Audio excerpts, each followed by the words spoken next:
I hope you've enjoyed your lunch. Once again, on behalf of the Economic Club of Canada, my name is Stephanie Gadbois. I'm the Vice President of the Economic Club, and it is my pleasure to welcome you to our event today.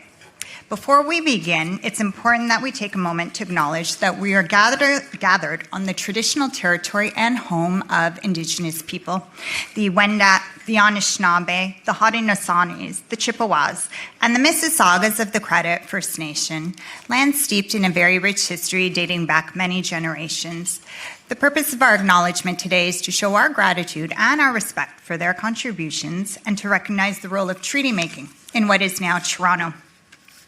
For those of you who aren't familiar with the Economic Club, we stand as this country's national podium of record and the only nonpartisan national public policy platform that unites leaders, innovators, and experts from across different industries to discuss and address key issues shaping the future of our country. Our foundation is firmly Canadian, yet our influence really spans well beyond our borders. Our commitment to fostering collaboration, promoting thoughtful debate, and encouraging action continues to drive all of the work that we do. The Economic Club is more than just an event podium. It's a platform for transformative ideas, helping to guide Canada towards a brighter and a more prosperous future. We are thrilled to welcome the Honourable Pierre, Leader of the Opposition, to our podium today. But before we hear from him, I'd like to introduce Shelby Cramp-Newman and Michael Chon, both members of Parliament. They're here to offer a few opening remarks to get us started. Let's give them a warm welcome.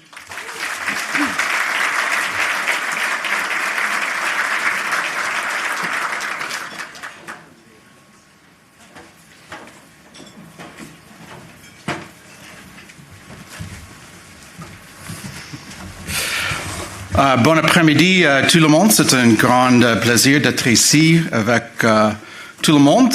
Nous sommes ici aussi avec des députés parlementaires. We're here with two of our colleagues, MP Jacob Mantle and MP Roman Baber. If you would stand and be recognized. Two of your hardworking Conservative MPs, among others, in the Greater Toronto area. So thank you very much, both of you, for coming out today. My name's Michael Chong, and I've been the Conservative Shadow Minister of Foreign Affairs for several years now. And today I'd like to speak briefly about why this moment matters and why we as Canadians, as Conservatives, are taking it so seriously.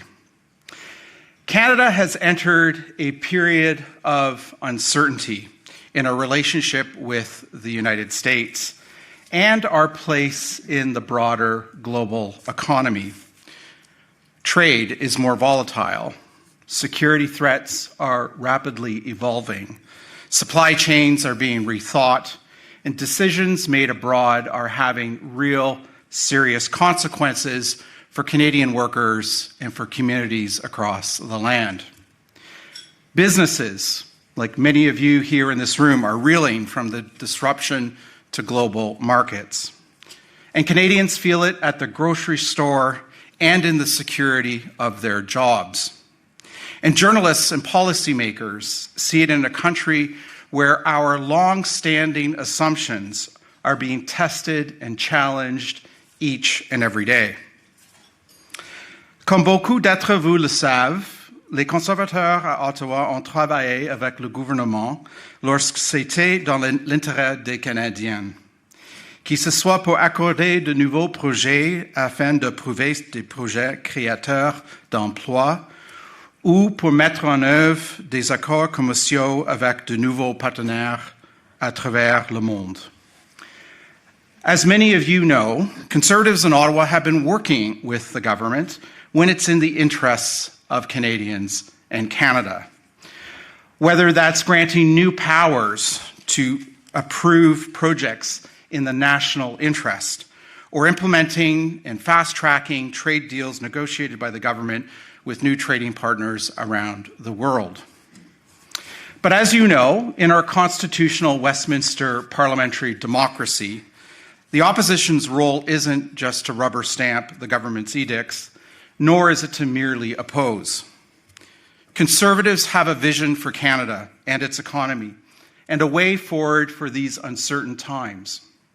And that vision is what our leader, Conservative leader Pierre, wants to share with all of you here today.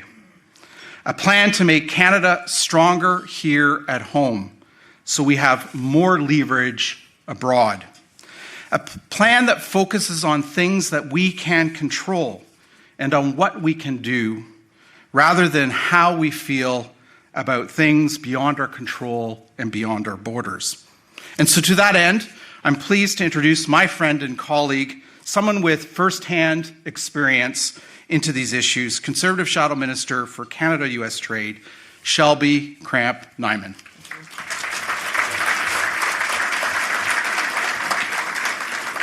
Good afternoon, everyone. It's a real pleasure to be here with all of you.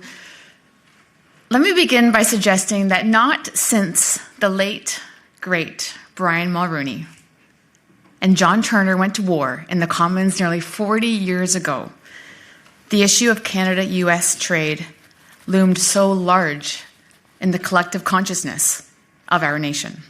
And perhaps not since then have Canadian politicians had to strike such a fine balance than we are asked to do today between the economic reality of an extremely integrated, dependent North American economy.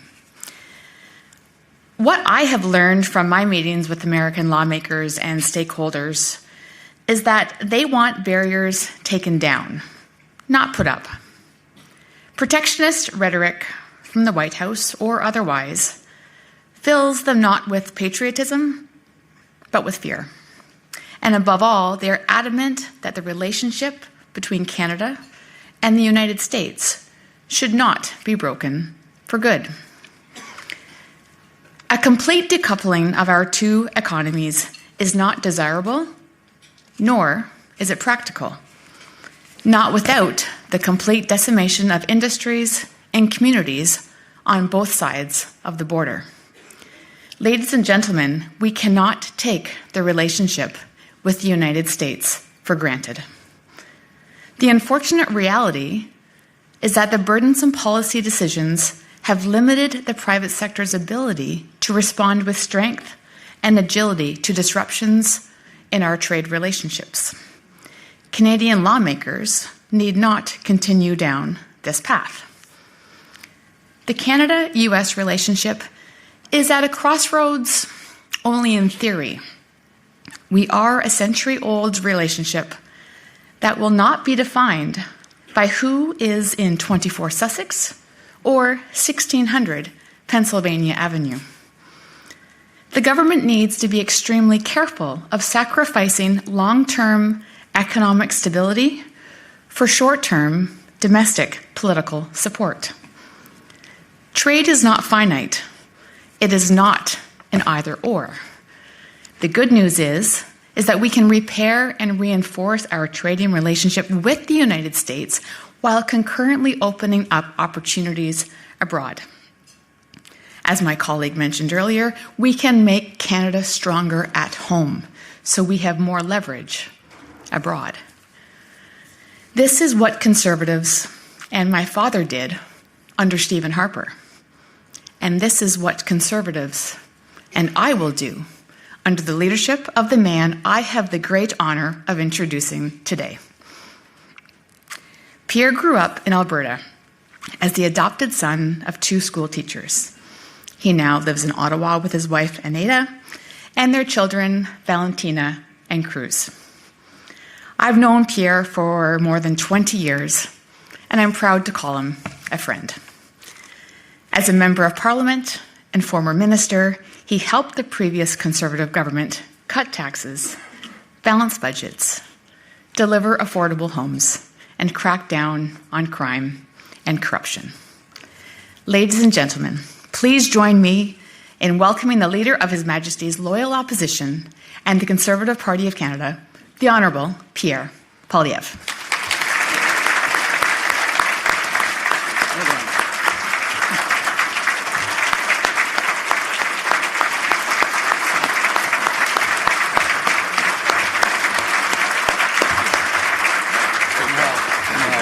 Thanks very much.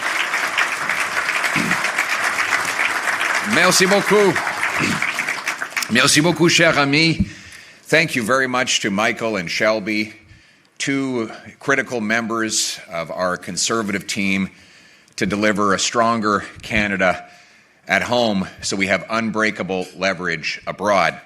Nearly 2,000 years ago, Marcus Aurelius delivered a timeless truth. You have power over your mind, not outside events. Realize this, and you will have strength. That idea is true not only for people, but also for countries. Canada cannot control decisions made by foreign leaders or words by foreign presidents. We cannot control what global shocks and volatility might happen. But we do control what we do in our own country. We control whether our economy is solid or fragile, whether it is dependent or self-reliant, whether we drift or whether we build. And the lesson in this moment is simple. The path to sovereignty is focusing relentlessly on what is within our power. Canada itself was born from this insight. Ours is a country not built by accident. Confederation was a conscious act of national self-determination, a decision by scattered provinces to unite, to build, to govern themselves rather than to be swallowed up by American annexation. And it wasn't all talk. Yes, the founders met. Yes, they debated. Yes, they agreed. But above all else, they got things done. Le Canada ne peut pas contrôler ce que font les présidents des autres pays.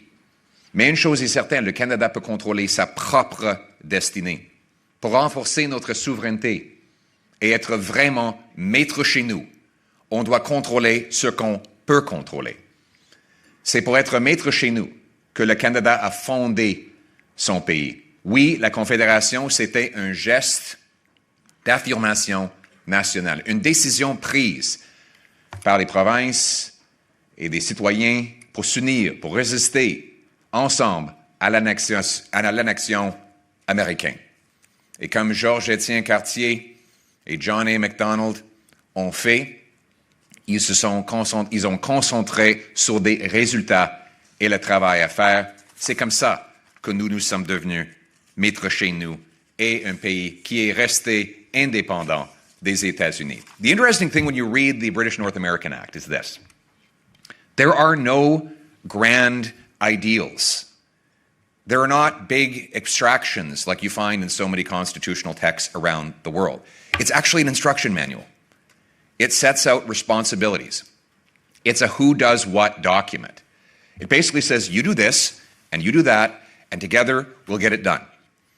And that's how they got it done. They cleared the way for a railway. They opened the prairie fields to feed the nation. They built canals and opened a nation to free commerce, something that was laid out in our original constitutional text, even if it's not respected to this day. Now that history of practical getting things done is more relevant now than ever. Conservatives are the party of Sir John A. Macdonald, the party of Confederation, the party of Canada. Macdonald and the founders did not build this country by reacting emotionally to every external disturbance. They did not define Canada by grievance or anxiety. They defined it by strengthening what lay within their control, building, doing, and completing. We drove steel railway across the Rockies in 4.5 years. Later, we carved the St. Lawrence Seaway, and we did that in 5 years. We built the CN Tower, then the tallest freestanding structure in the world, in 3 years in the 1970s. That is how we built an unbreakable country. That spirit is again necessary as we move towards the CUSMA review starting this summer. Now let's be clear with who we're dealing with. Pierre Elliott Trudeau, if my conservative friends will forgive me for quoting him, said living next to the United States is like sleeping next to an elephant. No matter how friendly and even-tempered the beast, one is affected by every twitch and grunt. Now, the last few years, there's been a lot of movement from the beast next door. A lot of movement, maybe a little bit more than usual. And there will be more to come. So what do? Well, as Conservatives, we like to look back in order to see forward. How do we get here? For more than 3/4 of a century after the Second World War, we lived probably in the most secure geopolitical environment the world has ever seen, right next door to the United States, which became the biggest economy and military in the history of our planet. The United States was not just a neighbor, it was the gravitational center of the global economic system. For Canada, this reality produced a deep sense of security. For the most part, that arrangement served Canada and the US extraordinarily well. The result was massive buildups of north-south infrastructure, roads, bridges, railways, pipelines, transmission lines. Our two countries built the St. Lawrence Seaway, which became an H2O highway from Duluth and Thunder Bay all the way to Europe. We built a free trade system and seamlessly integrated our economy. We enjoyed the longest undefended border the world has ever seen. We sided with each other in major conflicts, although our relationship was punctuated by the occasional squabble. Supply chains totally integrated. Investment accelerated, living standards rose, but a long period of risk-free living presents a new risk of its own: complacency. And let's be honest, we and they became complacent. We underinvested in our military. Bureaucracies grew and blocked in our resources. Politicians indulged in performative ideological grandstanding because they thought that they could afford to. We made ourselves unnecessarily dependent. At the same time, the global landscape was changing, and an overly complacent America was missing what was happening. China's economic expansion was one of the most extraordinary phenomena in the history of the world. This country went from having 80% of its citizens living on less than $1 a day to the second biggest economy in the world in one generation. While American capitalism had earlier buried clunky Soviet communism, a new authoritarian powerhouse quietly and rapidly snuck up on the US. All the economic enrichment came without the expected political liberalization. And one day, America awoke and realized that its entire industrial base had been hollowed out. Whole towns vanished to job outsourcing, and their economy was reliant on a country that was at best a serious rival and at worst a hostile threat. There was a backlash. Americans went from driving globalization to believing that they were its victim. Zero-sum mercantilism came roaring back to life. President Trump has sought to overturn the trading system that previous American presidents had championed and even created. Now, some of this correction, in fairness, was overdue, but it missed the target by going after countries like Canada, which were not the problem. What President Trump says about Canada is wrong. Our trade surplus does not represent exploitation by Canada of the United States of America. Quite the opposite, in fact. It is the result of us selling very good and very well-priced, in fact, below market-priced raw materials, which America then upgrades and turns into massive profits for its economy. Ironically, U.S. workers gain six-figure salaries, turning our raw meat material into profit to their country, and they owe a big debt of gratitude to politicians and bureaucrats in Canada who have blocked us from building the necessary infrastructure to take those resources to world markets. He's also wrong to ignore the sacrifices Canada has made for the United States. Canadians fought and died along Americans in Afghanistan. And let's be clear, we did that exclusively in response to an attack on our American neighbors. We also fought and bled along America, not just in the trenches of Western Europe, but in Alaska's Aleutian Islands, defending American territory in the Second World War. And of course, we joined rapidly to fight communism in Korea, and in countless other ways, our cooperation, whether it's NORAD or our efforts to secure the Arctic, have been beneficial to both countries. And let's be clear about another thing. The President's talk of 51st statehood, whether it is a joke or not, is unacceptable. It goes without saying there is zero chance of Canada ever being a part of the United States.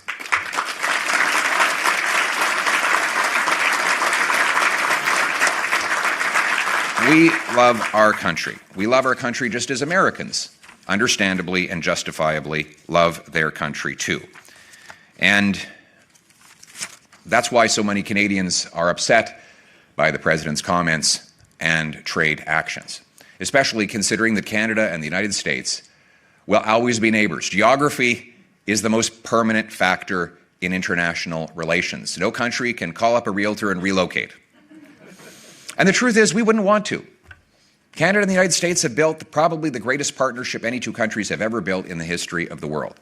That partnership remains profoundly in the interests of both our peoples and both our countries. And it's important to distinguish between governments and people. Politicians come and go. People remain. The miner in Appalachia, the energy worker in Texas, the engineer in California, they do not wake up every day asking how they can stick it to the Canadians. That's just the reality.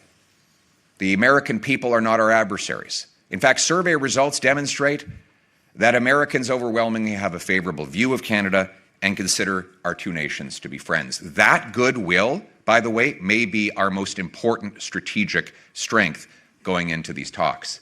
As President Kennedy said when he was addressing the Canadian Parliament, geography has made us neighbors. History has made us friends. Economics has made us partners. Necessity has made us allies. Those whom nature hath so joined together, let no man put asunder. That insight captures a reality deeper than any temporary dispute. Canada's prosperity and security are inseparable from a stable relationship with the United States. And that is why we should not declare a permanent rupture with our biggest customer and closest neighbor in favor of a strategic partnership for a new world order with Beijing, a regime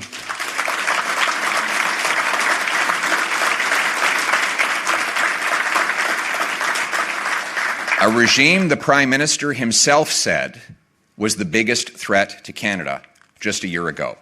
Now, we seek no fight with China or its people, who make up a brilliant and extraordinary civilization.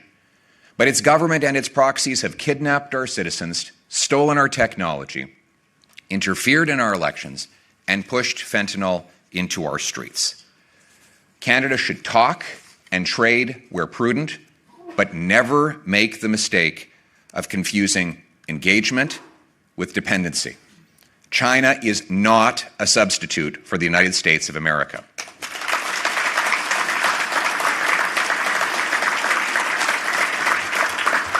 Canada should pursue diversified trade and global engagement. Conservatives stand in favor of a free trade agreement with India and deeper ties with other countries. But diversification must be grounded in realism. Not all partners are interchangeable.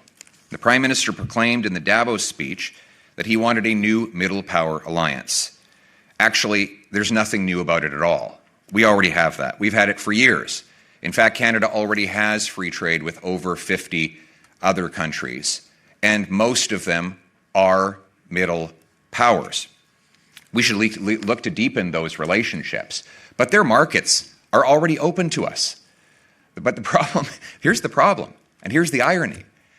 The problem is not that these countries block our products from coming in, it's that our own government blocks our products from getting out. And that is the major trade barrier. Signing meaningless communiques or more stagecraft masquerading as statecraft won't fix that reality.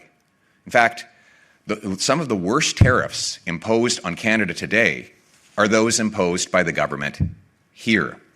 Slow permits, changing rules, high taxes, outright bans on shipping oil off our northwest BC coast. We have the second slowest building permits anywhere in the OECD. It now takes 19 years to get a mine approved. None of that has changed in the last year. On doit retirer les tarifs qu'on s'impose à nous-mêmes. Des permis trop longs, des règlements trop compliqués et des impôts trop élevés. On a le deuxième plus lent délai d'attente pour les permis de construction dans l'OCDE.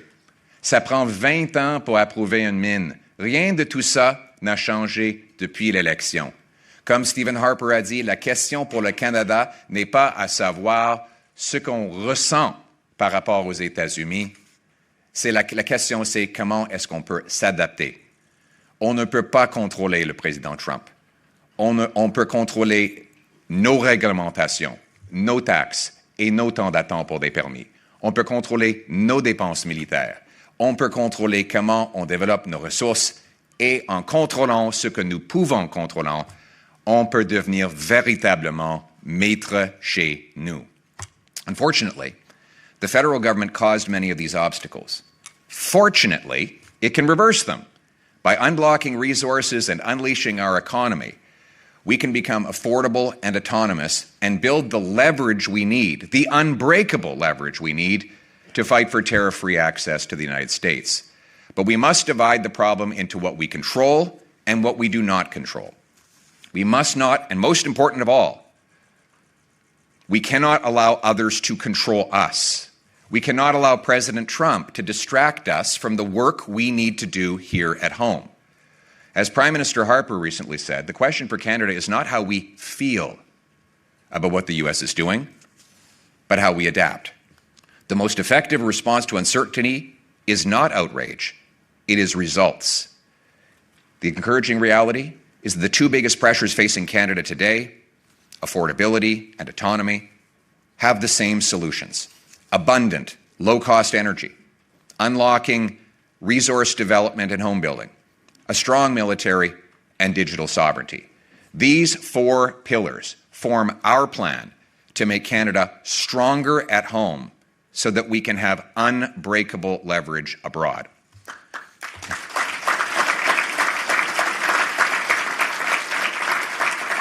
La bonne nouvelle, c'est que les mêmes solutions peuvent nous permettre de régler nos deux problèmes principaux, l'autonomie et l'abordabilité. Nos solutions, c'est de l'énergie abondante et abordable, de libérer nos ressources et accélérer la construction de maisons, une armée forte et une souveraineté numérique. Ce sont des 4 solutions de notre plan Maître chez nous pour renforcer notre souveraineté. Ça nous permet d'être vraiment en contrôle de notre avenir et d'être en position de force à l'avenir. For energy to be affordable, we should eliminate all carbon taxes, not just the visible ones, but all of them. Permit rapid oil and gas and electricity development. To boost our dollar by selling our resources to the world and increasing the purchasing power of our people. We should cancel EV rebates that subsidize foreign automobile production. Instead, take sales tax off of vehicles made here in Canada. Pour avoir l'énergie abordable, on doit éliminer toutes les taxes de carbone. On doit nous permettre de réaliser rapidement nos projets de ressources naturelles avec des permis rapides. On doit aussi annuler des crédits pour les véhicules électriques qui subventionnent la production des voitures à l'extérieur de notre pays. Et il faut éliminer la taxe sur les ventes des voitures faites ici au Canada. We must unlock the most tariff-proof industry we have in Canada, home building. Nobody can tariff a home built in Canada.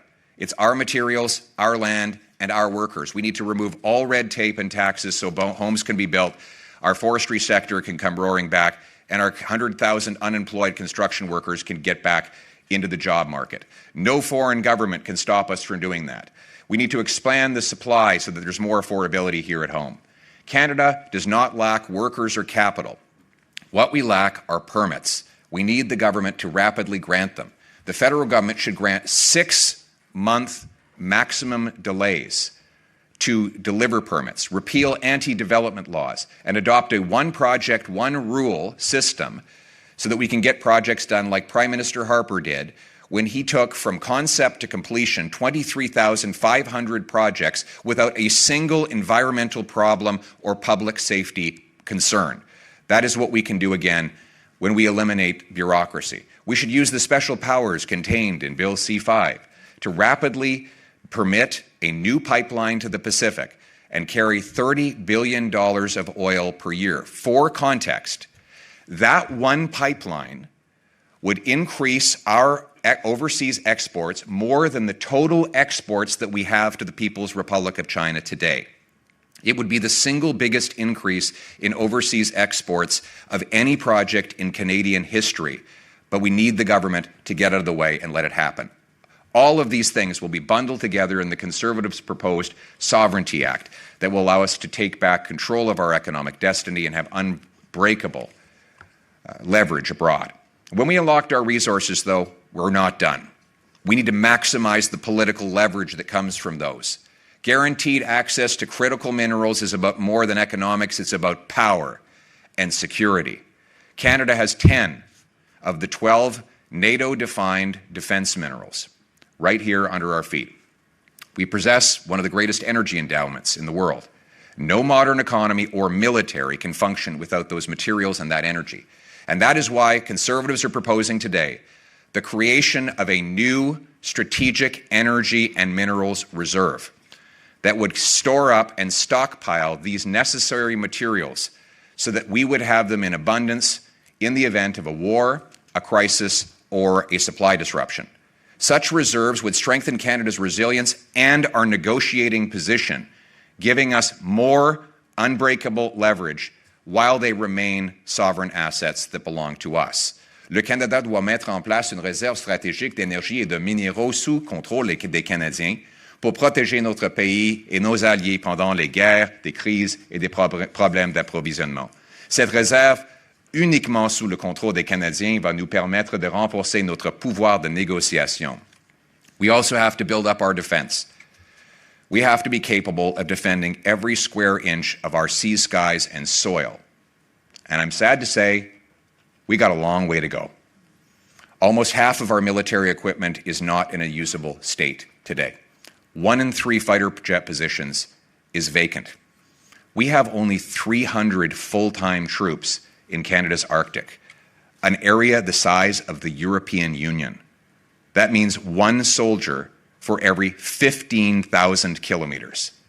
Our industrial capacity is so weak right now that it takes us a month to produce enough artillery for 1 day of war. We must build faster. Modern warfare evolves at an almost unimaginable speed. Ukraine has shown just how rapidly things change. Technologies are designed, adapted, and put into use in mere days. The Ukrainians modify their systems on the spot. In fact, some of their best platforms are actually made in the garages of Ukrainians on 3D printers, and they are turned around at incredibly low costs. And by the way, these systems deliver 80% of the casualties in the war with Russia today. Now, we're not going to build our drones in garages or basements like the Ukrainians, but we have to stop thinking less like bureaucrats and more like MacGyver. Defense procurement must be fast, agile, inventive, and now, not slow and bureaucratic. Rebuilding our forces will require serious investment, but let's be clear, spending is not the objective. It is a means to an end. We must convert every dollar into maximum operational strength by reducing administrative delays, by giving new powers to military leaders to purchase the goods they need with accountability, but without bureaucratic micromanaging from above. They must be able to buy technologies that don't yet even exist. History shows us how. You know, the United States, when it procured its first fighter plane in 1907, it did it with an RFP that was 3 pages long. And the Wright brothers delivered that flying machine, not because there was an elaborate process filled with committees and bureaucrats and paperwork, but because they had a clearly defined outcome and they were paid when they delivered the result. We must do the same. We must also reassert our control and our dominance over the Canadian Arctic. We will take back our north and ensure that no foreign power ever threatens our security.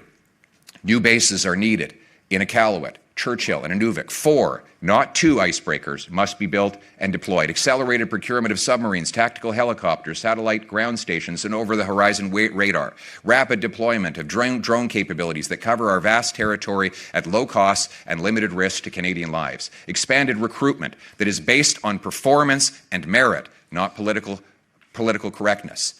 and we must stand by our veterans and make sure that they are treated as the very best we have.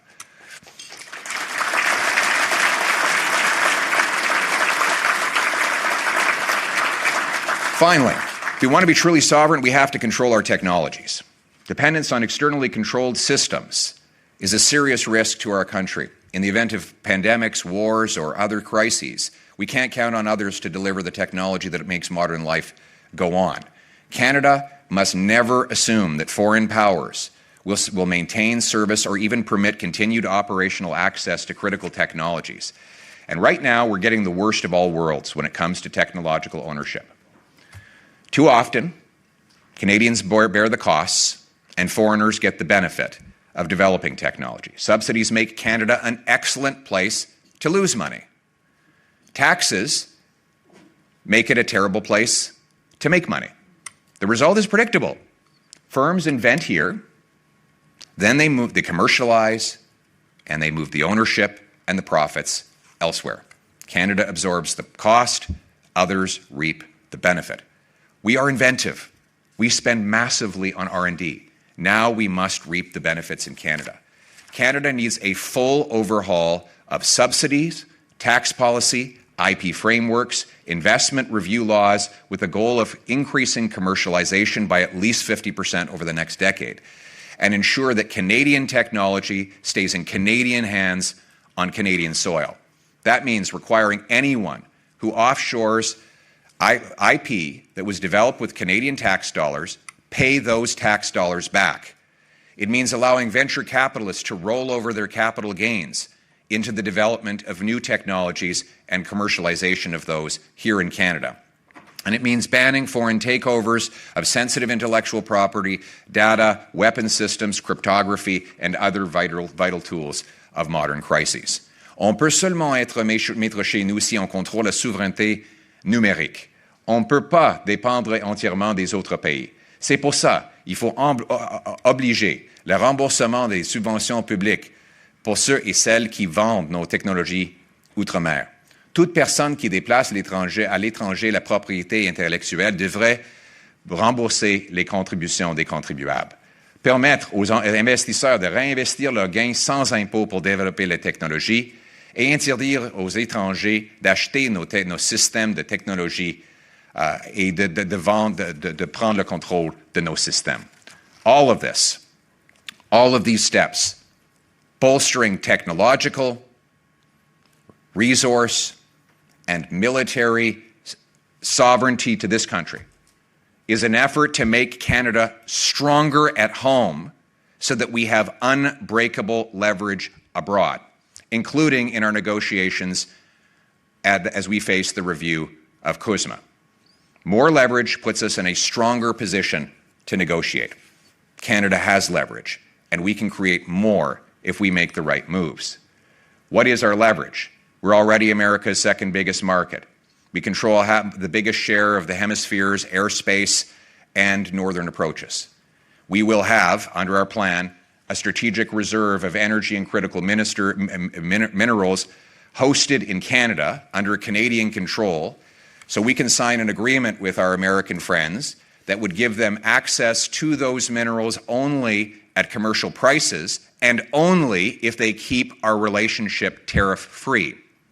We can spend hundreds of billions of dollars on defense and directly link the amount of that money that goes to American firms to continued tariff-free access to the American market for the Canadian economy, paid in installments that only continue as long as the tariffs remain off. We will secure every inch of our Arctic so that we strengthen our position within NORAD, more leverage, an alliance that both of us need for our operational overlapping and our shared threats. Finally, we should leverage our relationship with the American people. We should all be reaching out to American business, unions, media, governors, investors, mayors, civic leaders, and the administration itself as we work to fight for tariff-free trade and security cooperation. All these steps, all of them, will make us stronger at home so that we have unbreakable leverage in negotiating with CUSMA review. So we can get what we want. But what do we want? tariff-free trade.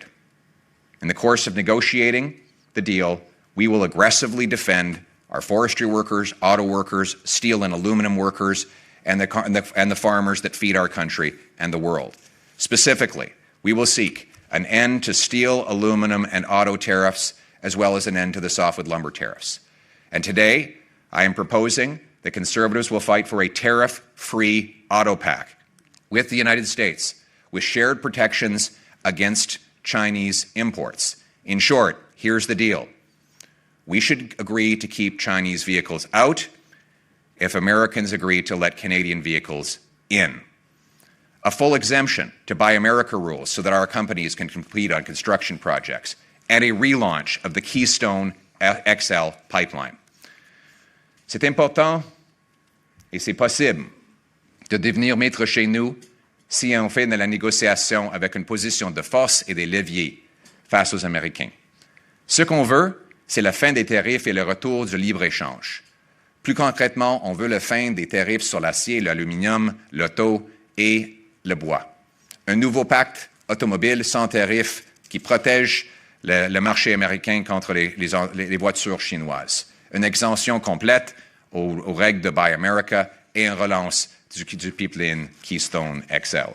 And we should lock all these commitments into law so that it's more difficult for future administrations to change the rules in the middle of the game.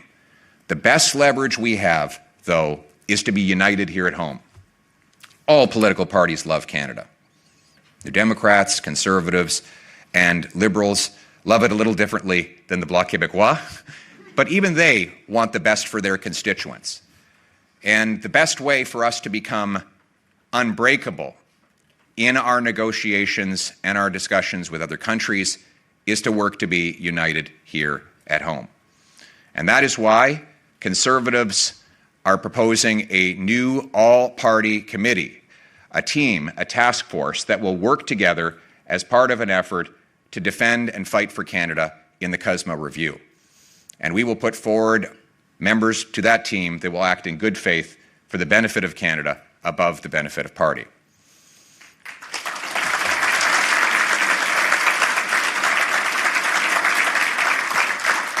Let's be clear, though. Cooperation cannot mean silence.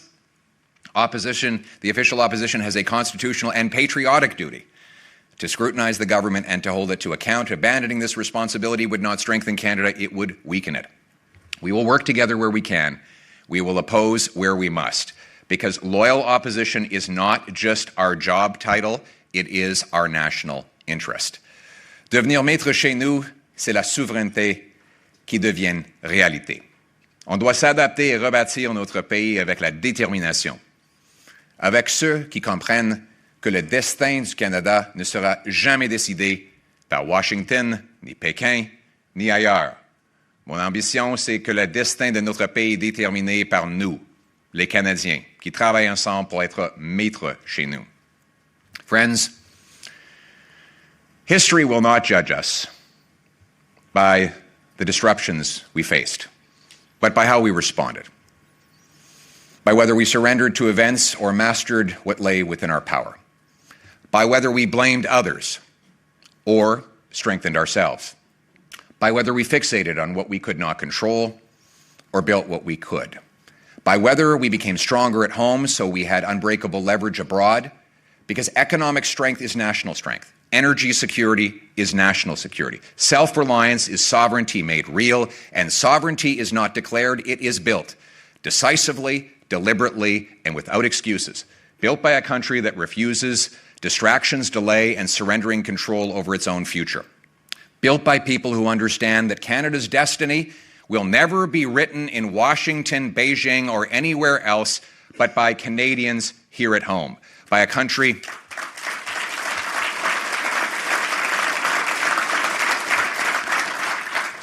that stands on its own feet, is master in its own home, that bows before no nation, a country that is unbreakable. My friends, my ambition, and I believe the ambition of all Canadians, is for Canada to be that country. Thank you very much. Merci beaucoup.